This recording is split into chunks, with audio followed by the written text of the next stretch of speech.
بسم الله الرحمن الرحيم السلام عليكم ورحمة الله وبركاته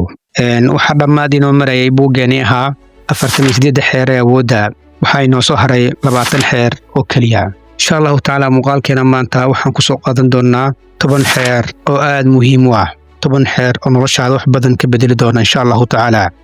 intaan bilaabin 10kan xeer haddii aad nagu cusub tahay fadlan channelka subscribe noo saar haddii aad hore noola joogtay muuqaalka like gareey lana wadaaga asxaabtaada si muuqaalka meel dheer u gaaro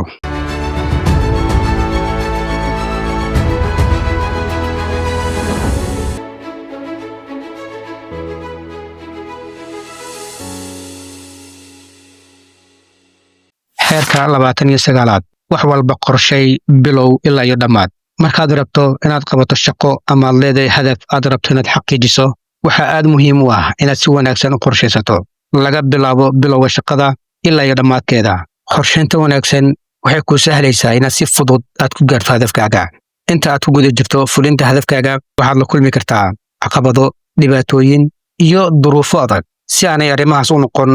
kuwa kaa hor istaaga guushaada waxaad u baahan tahay qorshe cad oo kugu saacidi kara sida aad ugu gudbi lahayd dhibaatooyinkaas qorshaha aad degsanayso waxaa lama huraan ah inuu ka koobnaado qodobadan soo socda 1 ujeedo maxaad rabtaa inaad gaarto waa maxay waxaad rabto inaad xaqiijiso waa inaad leedahay ujeedo ama hadaf waadix ah oo aad rabto inaad gaarto 2 talaabooyin qeexan waxaa muhiim ah inaad raacdo talaabooyin cayiman oo aad ku gaari karto hadafkaaga ama inaad isweydiiso sidee ayaad u gaari kartaa ujeedadaada ama hadafkaaga 3 qiimeyn joogto ah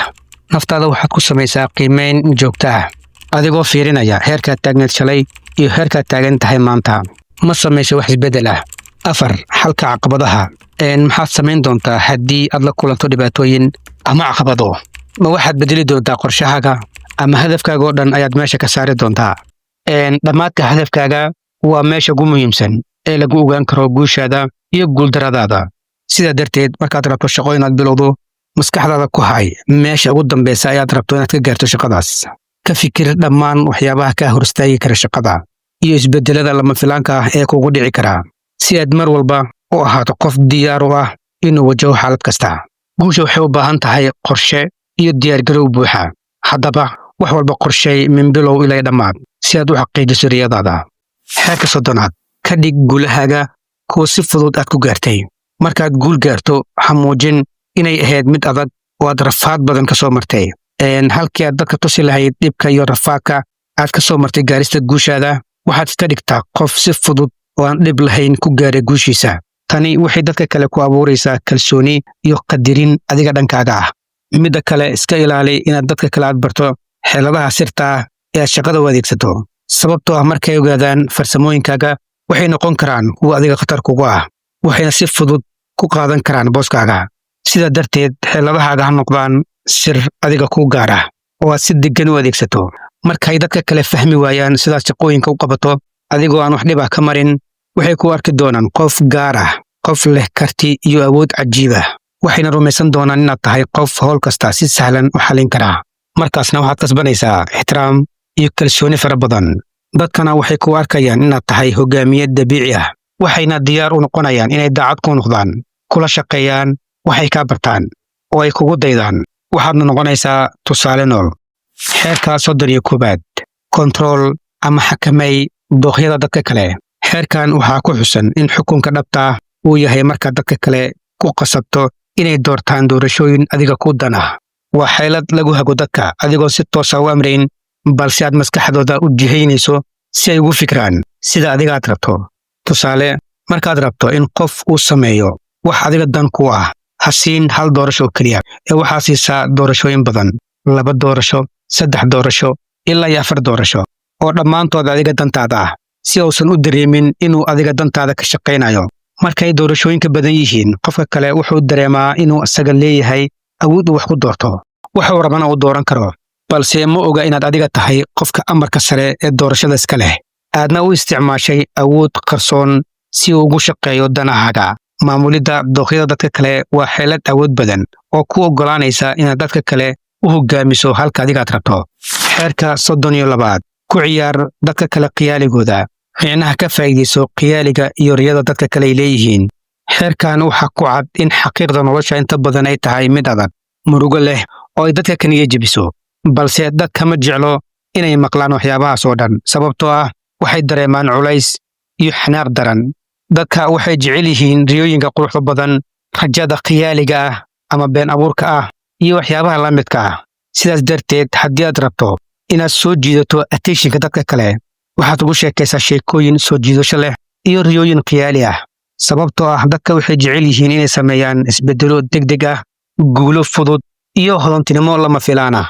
Marka adiga dadka ku dhiirigeliya inay heli karaan fursado dahabi ah, inay gaari karaan guulo degdeg ah iyo isbeddel weyn oo wanaagsan, xitaa haddii aysan waxyaabahaas oo dhan dhab ahayn. Dadka waxay aad u jecel yihiin hogaamiyaha tusiya riyada khiyaaliga ah ama riyada beenta ah.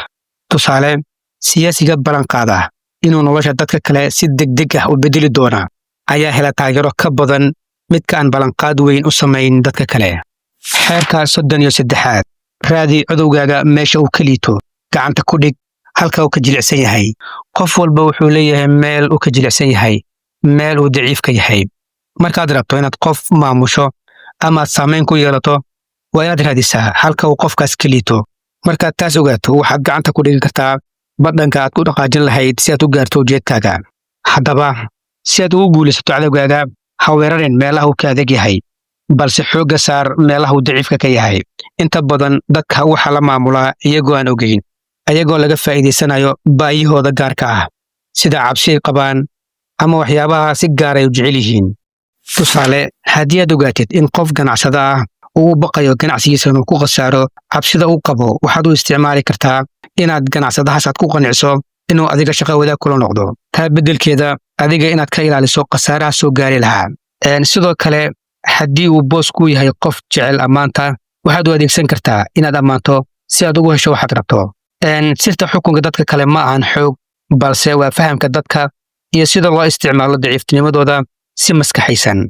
Xeerka 34aad, u dhaqan sida boqor oo kale, si lagu ixtiraamo sida boqor. Sidaad isku muujiso iyo sidaad u dhaqanto waxay si weyn u saameynayaan sida ay dadka kale ku arki karaan oo ay kula dhaqmi karaan. Haddii aad iska dhigto qof caadi ah, dadka waxay kula dhaqmayaan sida qof caadi ah oo kale, balse haddii aad u dhaqanto sida boqor oo kale, dadka waxay ku arki doonaan qof mudan ixtiraam, qadarin iyo tixgelin gaar ah. Markaad muujiso kalsooni, karti iyo isxilqaan, dadka kale waxay dareemayaan inaad tahay qof mas'uul ah oo qiimo badan.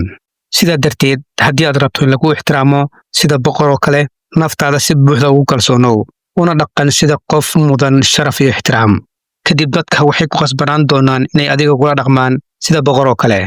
Xeerka 35aad,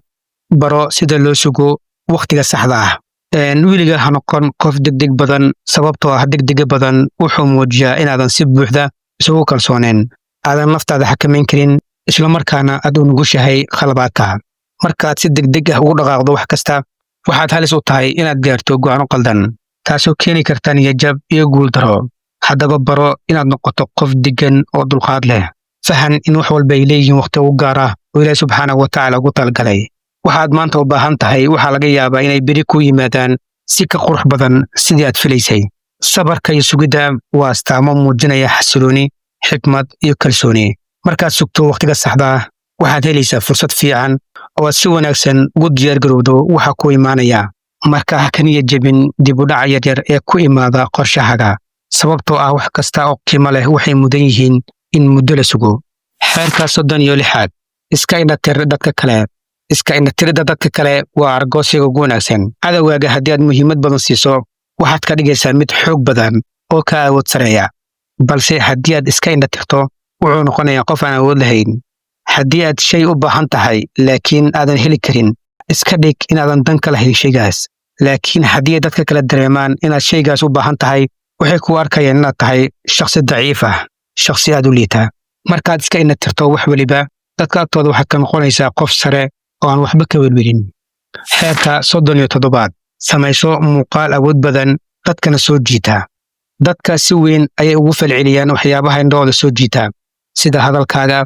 dharkaad xidhato, sidaad u socoto iyo sidaad isu muujiso. Waxay door weyn ka ciyaaraan sida ay ku arki karaan dadka kale. Markaad rabto in lagu arko qof awood leh, kalsooni leh oo la aamini karo, waxaa muhiim ah inaad la timaado muuqaalo adiga kuu dhigma. Muuqaalkaaga dibadda waa fariin aamusan oo dadka kale si degdeg ah ay u aqriyaan. Markaad muuqaalkaaga bannaanka si wanaagsan aad u dhisto, waxaad kordhinaysaa fursadda aad ku kasban lahayd kalsooni, tixgelin iyo xiriiro wanaagsan. Xeerka 38aad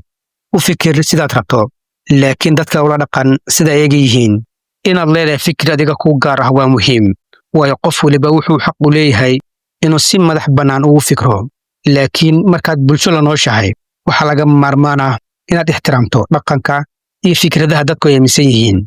Haddii aad si cad uga hor imaado dhaqanka bulshada, dadka waxay ku arki karaan inaad tahay qof isla weyn oo raba inuu ka sareeyo dadka oo dhan. Tani waxay sababi kartaa in laga dhex saaro bulshada dhexdeeda. Marka si aad u ilaaliso xiriirka bulshada kala dhexeeya, waxaa habboon inaadan si toos ah ugu hor imaan dhaqanka iyo fikirka guud ay dadka haystaan. Xitaa haddii aad si gaar u aaminsan tahay fikir ka duwan fikirkooda,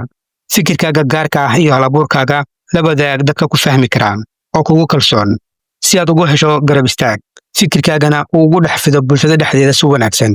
adigoo aan wax cadaabad kaaga imaan bulshada dhexdeeda. Insha Allahu tacaala muuqaalkeena maanta intaan ayuu noogu egyahay. Intii muuqaal kale, assalaamu calaykum waraxmatullaahi wabarakaatuh.